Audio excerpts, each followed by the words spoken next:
Hi అండి. అందరూ ఎలా ఉన్నారు? పిల్లలకైనా, పెద్దలకైనా ఎముకలు బలంగా అవడానికి, రక్తం పట్టడానికి, ఆడపిల్లల్లో నడుము నొప్పి తగ్గడానికి, బాలింతల్లో బలహీనత పోవడానికి చాలా పాతకాలం నాటి తియ్యని రాగితోప తయారు చేసే విధానము చూద్దాం. ముందుగా ఒక మిక్సింగ్ బౌల్ తీసుకొని రాగిపిండి వేసుకొని 1 కప్పు నీళ్ళతో ఉండలు లేకుండా కలిపి పక్కన ఉంచుకోవాలి. 1 కప్పు రాగిపిండికి 1 కప్పు నీరు సరిగ్గా సరిపోతుంది. ఏమాత్రం ఉండలు లేకుండా సరిపడినన్ని ఆ కప్పు నీళ్ళతోటి రాగిపిండిని బాగా కలుపుకొని పక్కన ఉంచుకోవాలి.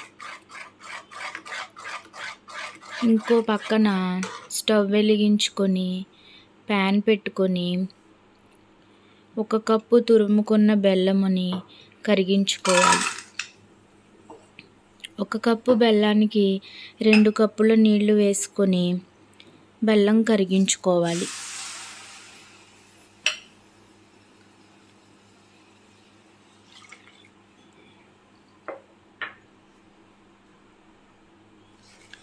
బెల్లం బాగా కరిగించుకున్న తరువాత బెల్లాన్ని బాగా కరిగించుకోవాలి. ఈ రాగితోప వారానికి ఒకసారి పిల్లలకి చేసి పెడితే పిల్లల్లో చాలా హెల్తీగా ఉంటారు. బెల్లం కరుగుతుండగానే అందులో కొంచెం సాల్ట్ వేసుకోవాలి. 1 చిటికెడు సాల్ట్ వేసుకొని బెల్లం అంతా బాగా కరిగించుకుని ఉంచుకోవాలి. బెల్లం అంతా బాగా కరిగిన తర్వాత కలిపి ఉంచిన రాగి పిండిని బెల్లం నీళ్ళతో వేసి బాగా ఉడికించాలి.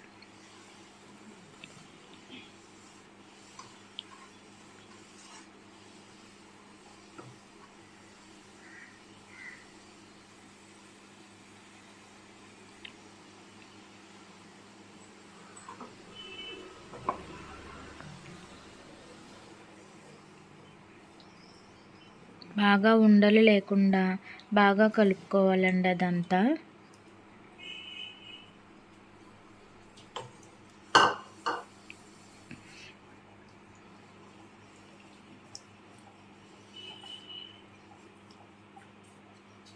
బాగా దగ్గర పడిన తర్వాత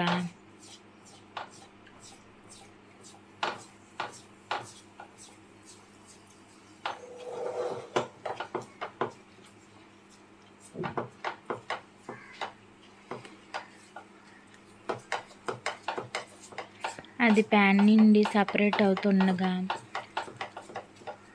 గానుగులో ఆడించుకున్న పప్పు నూనె కానీ నెయ్యి కానీ 1 స్పూన్ వేసి కలిపి స్టవ్ ఆఫ్ చేసుకోవాలి.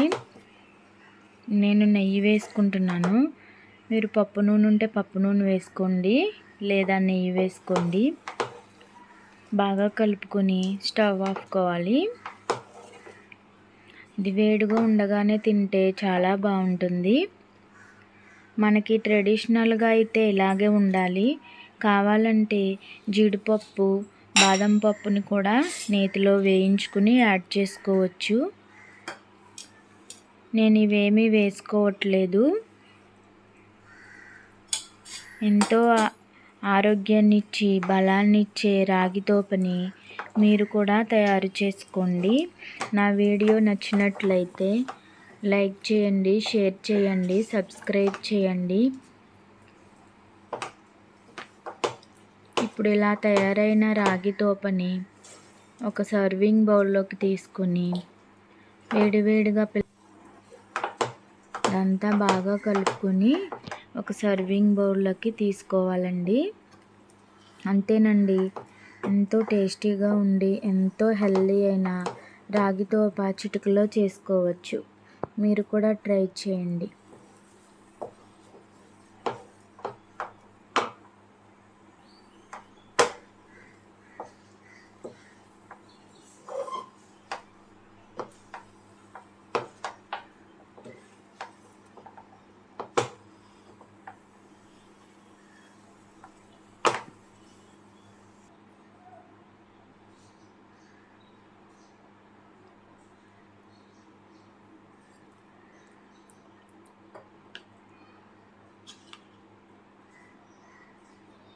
అంతేనండి. మీరు కూడా చేసుకోండి. Bye friends.